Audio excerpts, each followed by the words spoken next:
Welcome. You're tuning in because you want to truly grasp something complex, maybe build a bedrock of understanding. Perhaps you're gearing up for a test, or maybe you just have that incredible thirst for knowledge. Right. Whatever the reason, you're definitely in the right place. Today, we're diving deep into the core of operating systems, processes, and how they actually get scheduled by the computer. Yeah, and our aim is to leave you with the kind of clear, thorough understanding you'd absolutely need if you were, say, facing an exam on this. Think of this as your deep dive study session. We'll be using excerpts from CST 206M2.pdf as our foundation today. And our mission really is to meticulously unpack these concepts, processes, scheduling, making sure every key idea is crystal clear. And honestly, when you understand how your computer manages to run multiple things at once, Sure. your browser, background updates, everything, you unlock this fundamental appreciation for how modern tech actually works. Absolutely essential stuff. Okay, so let's get right to it. What is a process exactly, fundamentally? Well, in essence, a process is just a program that's currently running.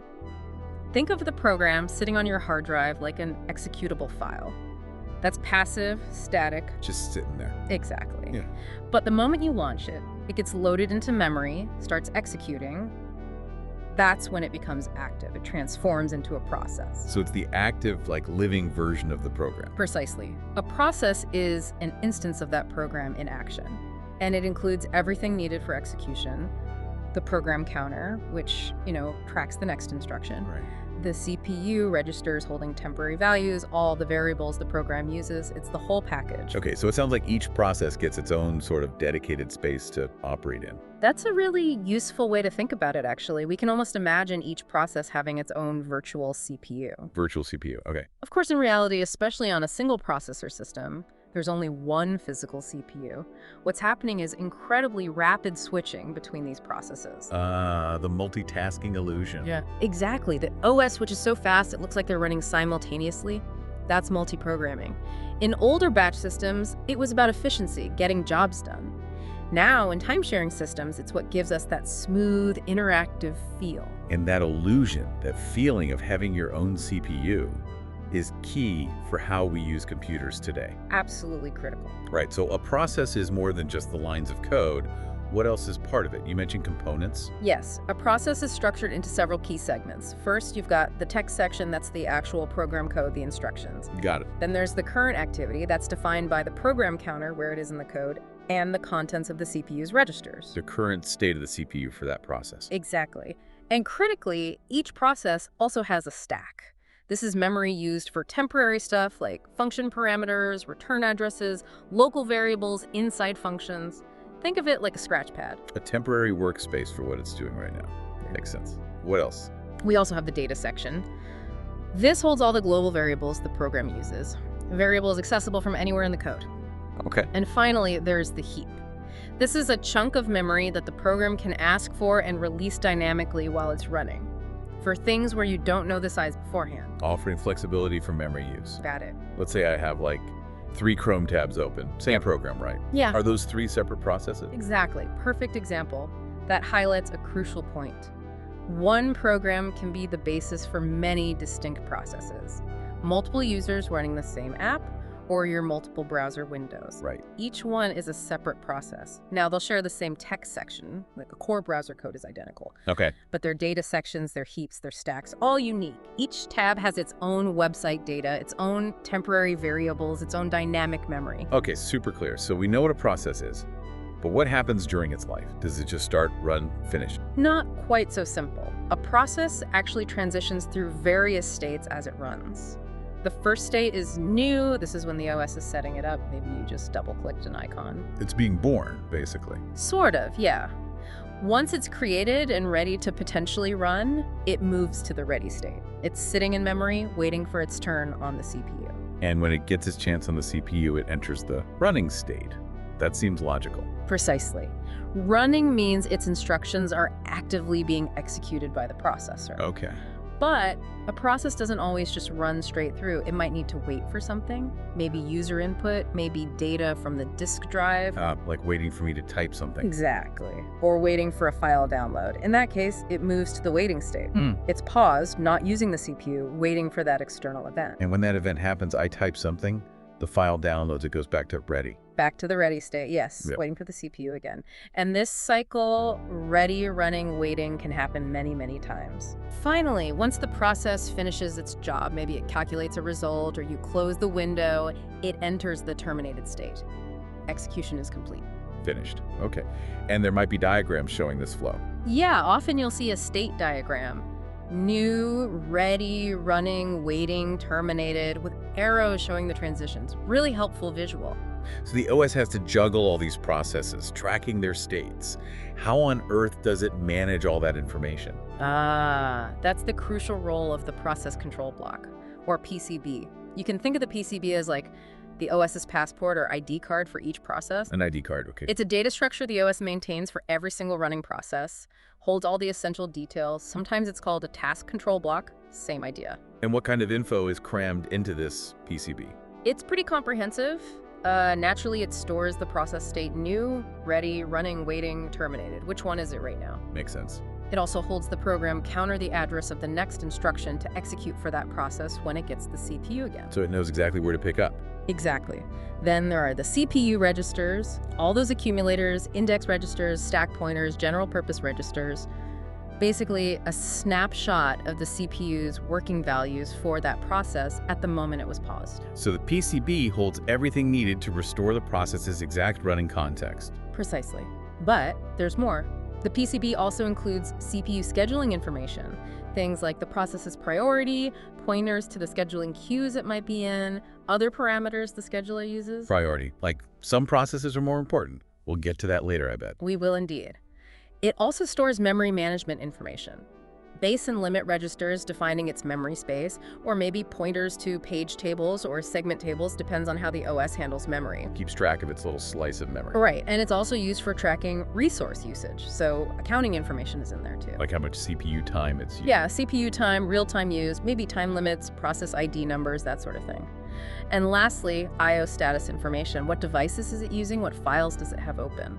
Wow. Okay, so the PCB is literally the OS's complete dossier on a process. Everything it needs to know. That's a great way to put it. It's the central repository.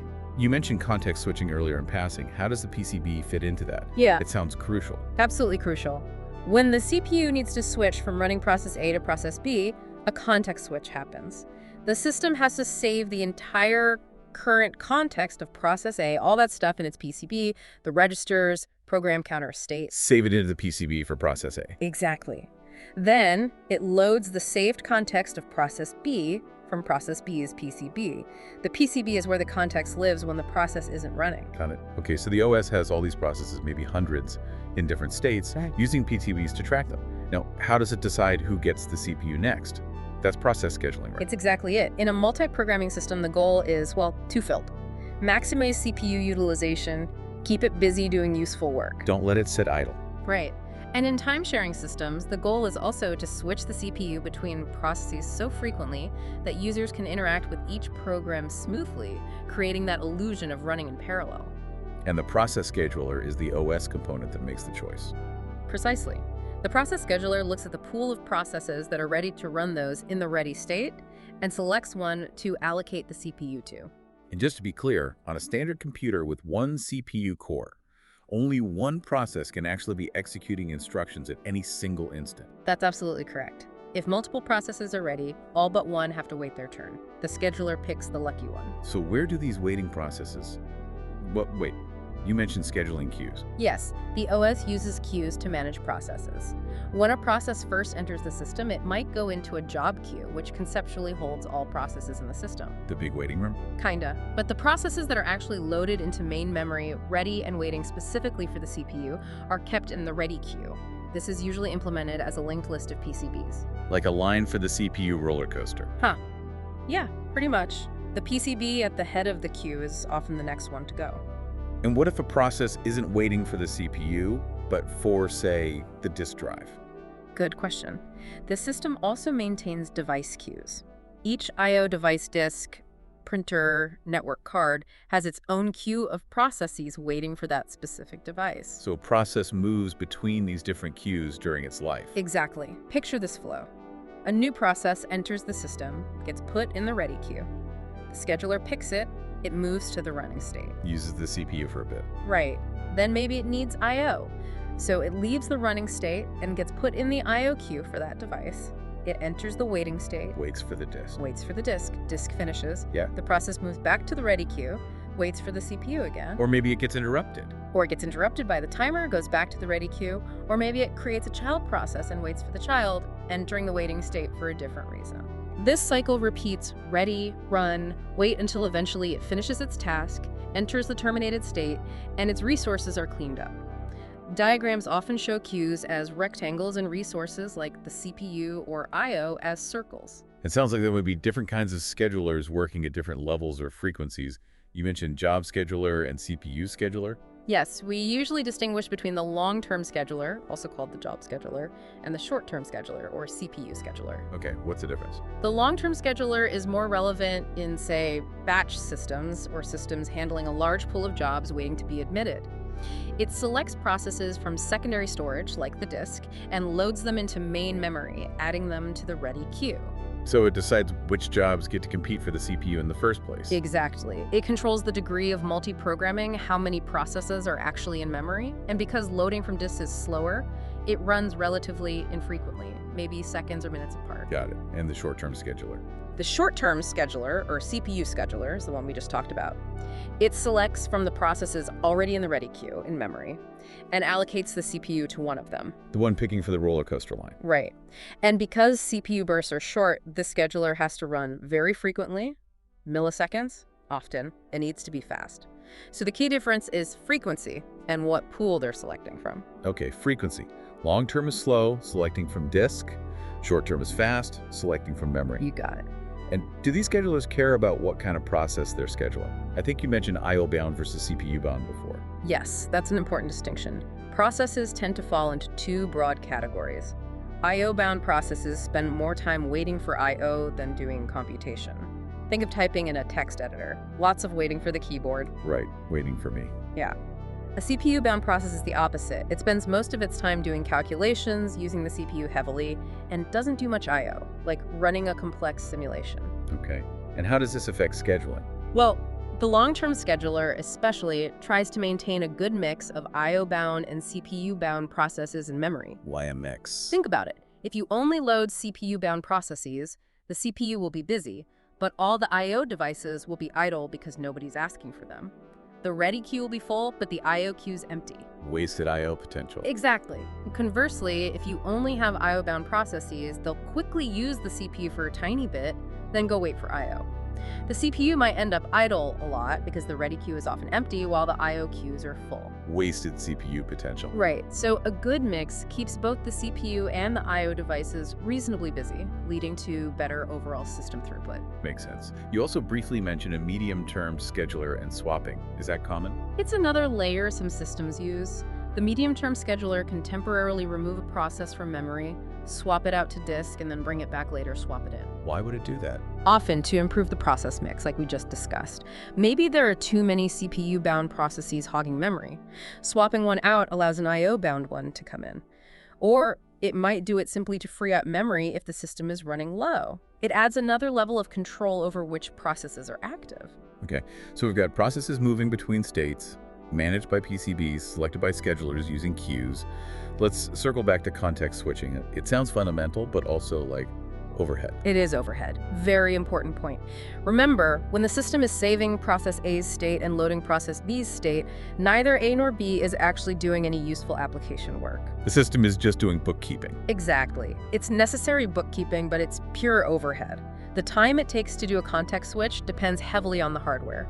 Memory speed matters. How many registers need to be saved and restored? Faster hardware, faster switch. Generally, yes. Some processors even have special hardware support, like multiple sets of registers. Instead of copying registers back and forth, a context switch might just involve changing a pointer to say, use this other set of registers now, much faster. Ah, clever. Like the Sun Ultra Spark example mentioned. Yeah. Okay. Now, processes don't just magically appear. There must be ways to create them and get rid of them. Absolutely. Process creation and termination are fundamental OS operations. A running process can often create new processes. Like a parent process creating a child process. Precisely. This creates a hierarchy, often visualized as a process tree. Every process in the system gets a unique identifier. The process ID or PID, it's usually just a number. The OS uses the PID to manage everything about that process. You mentioned Linux having init as PID1, that's sort of grandparent of everything. Yes, in U9X-like systems, init, or its modern equivalent-like system, is typically PID1. It's started by the kernel at boot time and becomes the ancestor of almost all other user processes. So Ceton starts other key things. Right. It might start services for logging in, login, maybe background kernel tasks, kthread, network daemons like the secure shell server, web servers, and so on. So if I log in, that login process might start my command shell, like bash. Exactly. Your login process authenticates you, then typically executes bash, making bash a child of login or whatever handled the login. And if I run a command in bash, like eps to list processes or open Emacs, then bash, acting as the parent, creates the PAES or Emacs as its child process. You can see the tree structure branching out. okay. When a parent creates a child, what about resources? Does the child inherit everything? Well, there are options. The child might inherit all the parent's resources, or just a subset, or maybe none at all, getting its own clean slate. Depends on the system and how the creation is done. And how they run? Do they run together? Two main possibilities there, too. The parent can continue executing concurrently, side by side with the child, or the parent can choose to wait until the child finishes before it continues. What about the child's actual program? Is it always a copy of the parent? Again, two options. The child process can start as a duplicate of the parent's address space, same code, same data. Or the child can have a completely new program loaded into its address space, replacing whatever it inherited from the parent. And in UNIX Linux, what are the system calls for this? I think I saw fork and exec. Those are the key ones. Fork is the call that creates a new child process, which is initially almost an exact copy of the parent. After fork, you have two processes running the code immediately following the fork call. Two identical processes running from the same point. Almost identical, yes. The child then often uses the exec system call, or one of its variants, to replace its entire memory space with a brand new program. Ah, so fork duplicates, exec replaces. You got it. And if the parent wants to wait for the child to finish before continuing, it uses the wait system call. Okay. The source had a C code snippet with fork, called twice. It asks how many times yes and hello world print. Can we figure that out? Let's think. Each fork doubles the number of running processes executing the code after the fork. So start with one process, the parent. First fork, now you have the parent and one child. Two processes, both continue. Right. They both encounter the second fork. Each of those two processes creates another child. So the original parent creates a second child, and the first child creates its own child. So it's original parent, first child, parent, second child, first child's child. Okay. 4 processes total. Exactly. If the print yes comes after both fork calls, all 4 processes will execute it. So yes prints 4 times. And the hello world probably had fork calls around it differently. You mean one fork before, one after? Could be. If you had fork, then print, hello world, then fork again. The first fork creates 2 processes, both print, hello world. Then both hit the second fork, creating 2 more processes after the print, so only the first 2 print it. You have to trace carefully where the forks are relative to the print statements. Okay, that logic tracks. Now what about the other end? Process termination. How does a process die? Normally, a process terminates itself when it's done by making an exit system call. It says, I'm finished. Just bows out gracefully. Pretty much. And when it exits, it can often return a status value like 0 for success, non-zero for an error, back to its parent process. The parent can collect the status using that wait call we mentioned. And what happens to its resources? Memory, files. When a process terminates, the OS cleans up after it. It deallocates all its memory, closes any files it had open, releases I/O buffers, basically reclaims all the resources it was using so others can use them. Can one process kill another one? Like the parent terminating a child? Yes, that's possible. A process can usually terminate another process if it has the necessary permissions, typically. A parent can terminate its own children.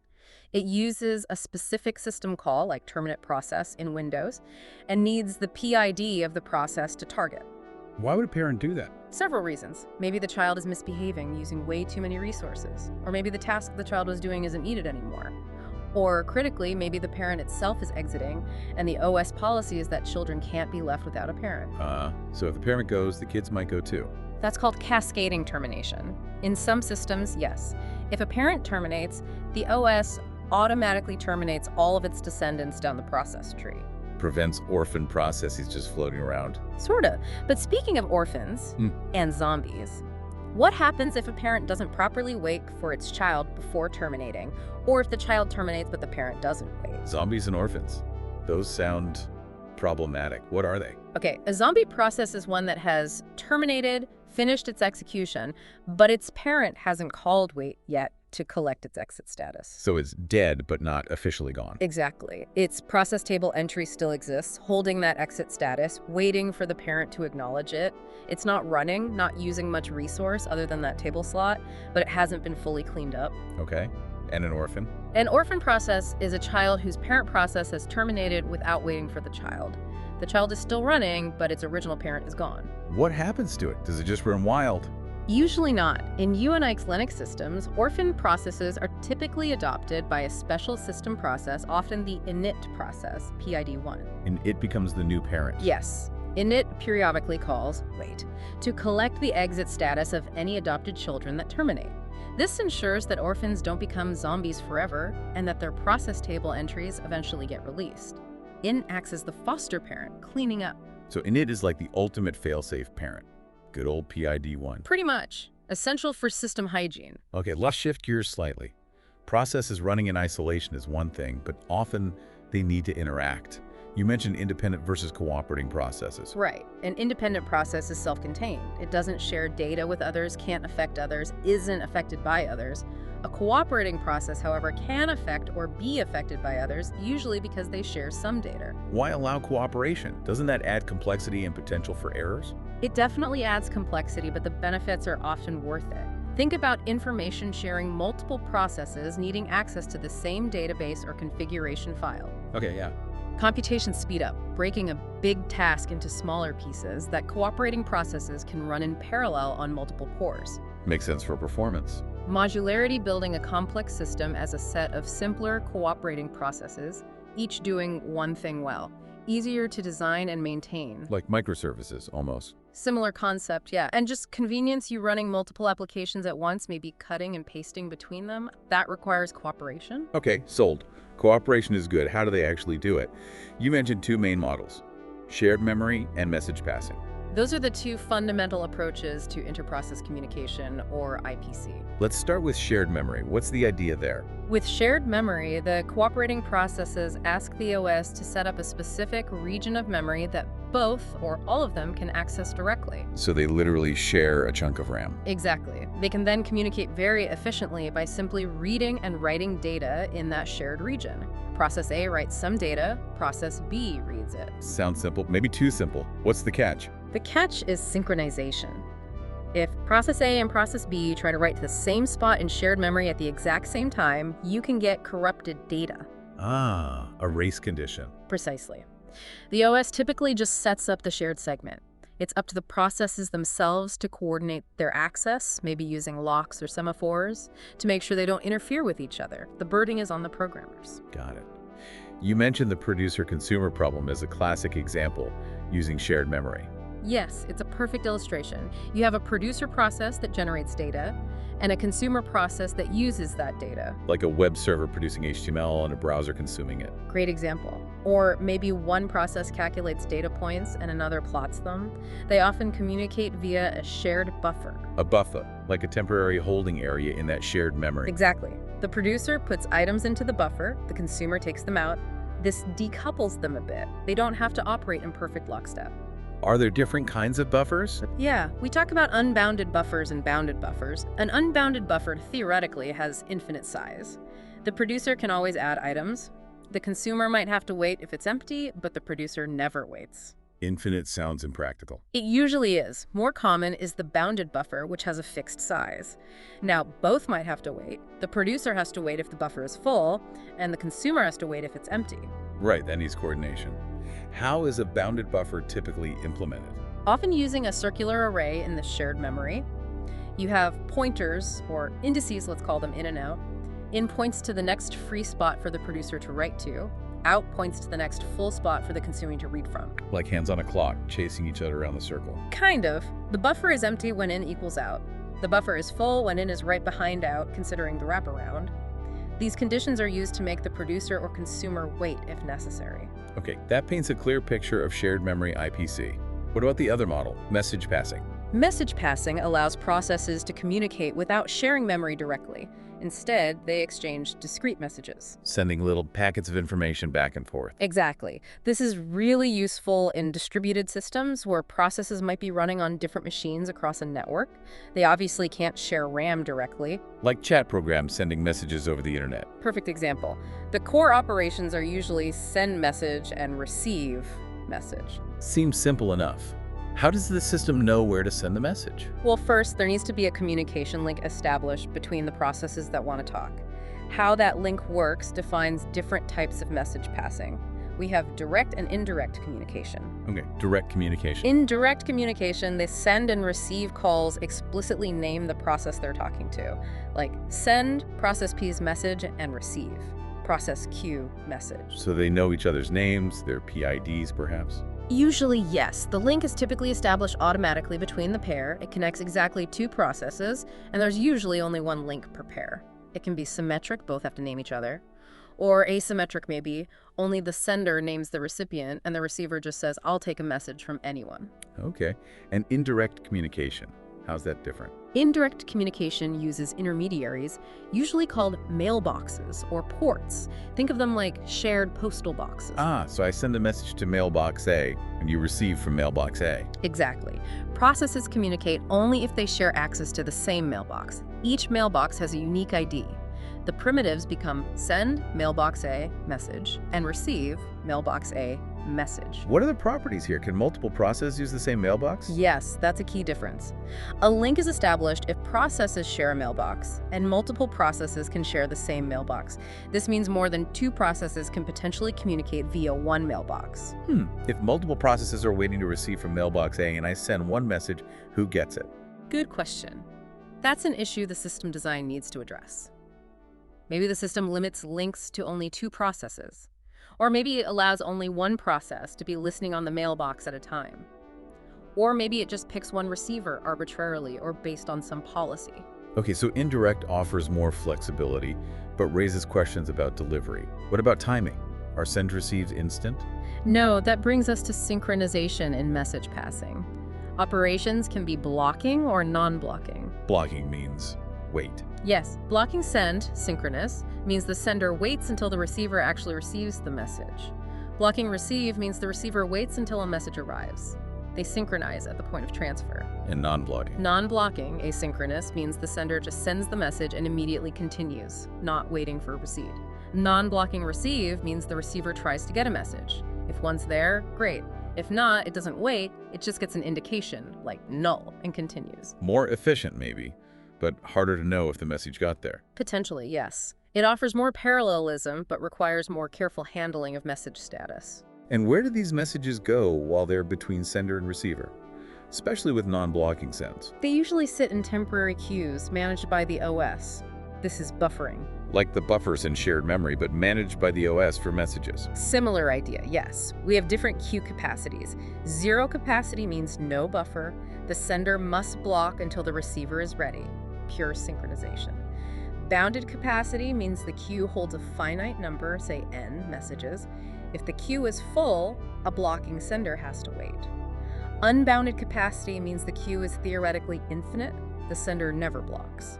So lots of options for how message passing works. Seems quite versatile. Very versatile, especially for distributed systems, but you have to consider naming, synchronization, and buffering implications. Okay, this has been great on processes and how they communicate. Let's return to the CPU scheduler itself. How does it actually pick the next process? We need to talk algorithms. Right.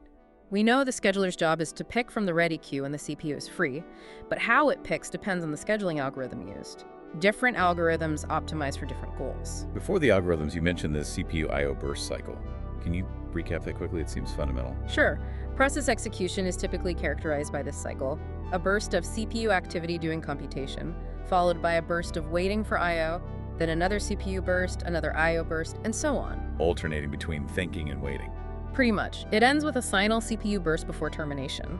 Multiprogramming works because while one process is in an I/O burst, waiting, the scheduler can give the CPU to another process that's ready for a CPU burst. Keeps the CPU busy during those waits. Yeah.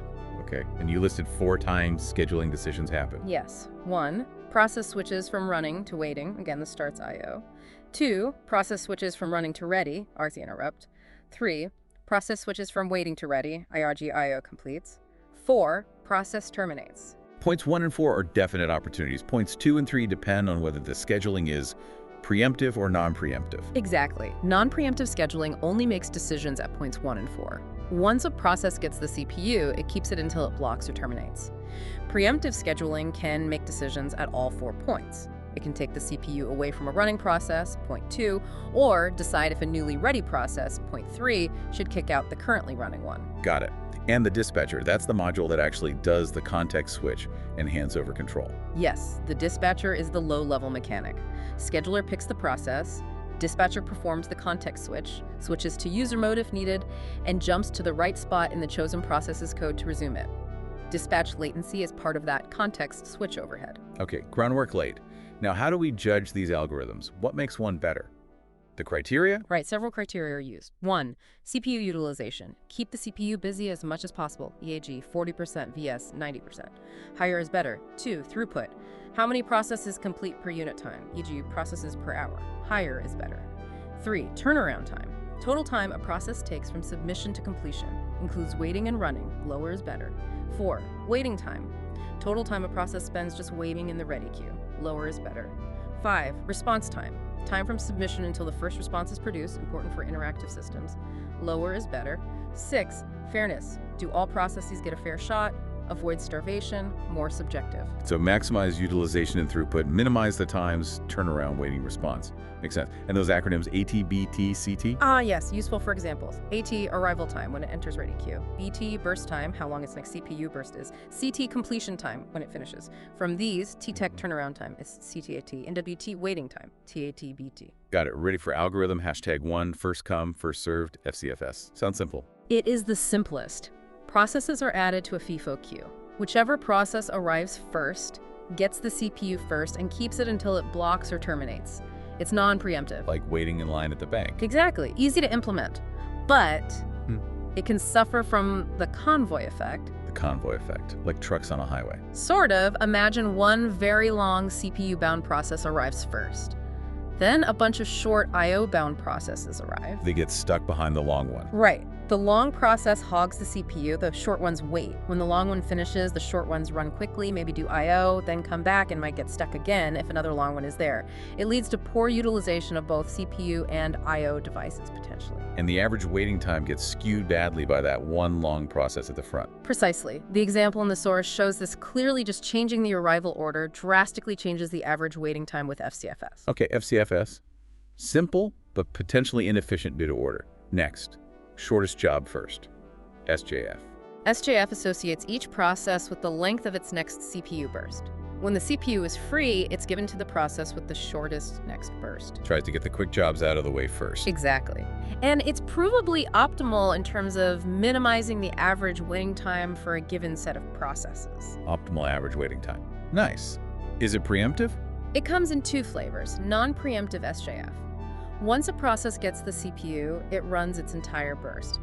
Preemptive SJF, if a new process arrives with a burst length shorter than the remaining time of the currently running process, it preempts the current one. This preemptive version is often called shortest remaining time first, SRTF. SRTF sounds even more optimal, but maybe harder. It can further reduce average waiting time. The big challenge with any SJF is knowing the length of the next CPU burst. Ah, right. How do you predict the future? Exactly. For long-term batch jobs, maybe you can estimate based on past runs, but for short-term CPU scheduling, it's very difficult to know accurately. So SJF, SRTF are often benchmarks, but hard to implement perfectly in practice. More theoretical ideal than practical reality sometimes. Okay. What about priority scheduling? Here, each process gets a priority number, like an integer. Lower number often means higher priority. The CPU goes to the highest priority process in the ready queue. Like SJF, but priority instead of burst length. Sort of. If priorities are equal, it usually falls back to FCFS among them. Priorities can be set externally by user admins or internally by the OS based on process characteristics. Preemptive or non-preemptive? Can be either. Preemptive priority. A higher priority arrival can kick out a lower priority running process. Non-preemptive. Highest priority runs until it blocks or finishes. What's the big potential problem here? Seems like low-priority processes could get ignored forever. Exactly, starvation. If there's a steady stream of high-priority jobs, low-priority ones might never run. How do you fix that? A common solution is aging. Gradually increase the priority of processes that have been waiting a long time. Eventually, even a low-priority process will age enough to get a turn. Okay, aging prevents starvation. The example showed a non-preemptive priority, just run them in order of priority number. Yep, pretty straightforward once priorities are assigned. Last one, round robin, RR. Sounds different. Designed for time sharing. Yes, RR is specifically for time-sharing systems. It's like FCFS, but with preemption based on a time limit, A time limit. called a time quantum or time slice, typically 100 milliseconds. Each process gets the CPU for up to one time quantum. And if it's not done? If it's still running when the timer interrupt goes off, quantum expires, the OS preempts it, moves it to the end of the ready queue, and gives the CPU to the next process at the head of the queue. So everyone gets a small slice of CPU time in turn. Exactly. If there are n processes and the quantum is q, each process gets roughly 1 n of the CPU time in chunks of, at most, q. No process waits longer than n1 q time units for its next turn. Very fair. How does the quantum size queue affect things? It's critical. If q is huge, RR becomes just like FCFS. If q is tiny, say smaller than context switch time, you spend more time switching contexts than doing useful work. The overhead kills performance. So queue needs to be reasonable, larger than context switch time, but small enough for responsiveness. That's the balance. RR usually gives better response time than SJF, good for interactive users, but might have a worse average turnaround time because of the context switching. The example showed calculating waiting times with RR involved tracking remaining burst times and queue order carefully. Yes. Tracing RR requires keeping track of who's in the queue, how much time they have left, and moving them to the back after their quantum expires or they finish their burst early. Okay, that covers the main scheduling algorithms. Before we wrap up, the source briefly mentioned threads. How do they fit in? Threads. Think of a thread as a unit of execution within a process. A process can have multiple threads. So multiple lines of execution inside one process. Exactly. Unlike separate processes, which have separate memory, threads within the same process share the process's code section, data section, and other resources like open files. They share memory. That makes communication easier between them. Much easier and faster than IPC between processes. That's why they're sometimes called lightweight processes. They allow an application to do multiple things concurrently within itself. What does a thread have of its own then? Each thread gets its own thread ID, its own program counter to track where it is executing, its own set of registers, and its own stack for its local variables and function calls. So they share the big picture, code, global data, but have their own execution context, PC, registers, stack. Precisely. Think of a web browser. One thread might handle user interface interactions, another downloads images in the background, another runs JavaScript, all within the same browser process. Or word processor checking spelling while I type. Got it. That diagram showing single versus multi-threaded processes makes sense now. Wow. Okay, this has been a seriously deep dive. We've gone from defining a process through states, PCBs, queues, schedulers, context switches, creation, termination, IPC models like shared memory and message passing, and finally a whole suite of CPU scheduling algorithms. Yeah, FCFS, SJF, priority, round robin. We covered their mechanics, their pros and cons, the criteria we use to judge them, utilization, throughput, turnaround, waiting, response times, fairness, and we wrapped up with a quick look at threads enabling concurrency within a process. It really highlights the trade-offs, doesn't it? No single scheduling algorithm is perfect for every situation. Choosing one depends on what you're optimizing for. Absolutely. And that leads nicely into a final thought for everyone listening. Consider this. How might the priorities of those scheduling criteria change depending on the system's purpose? Like a real-time system controlling machinery versus a big server running batch jobs overnight. Exactly. Would minimizing response time be paramount in one, maximizing throughput in another? What about fairness?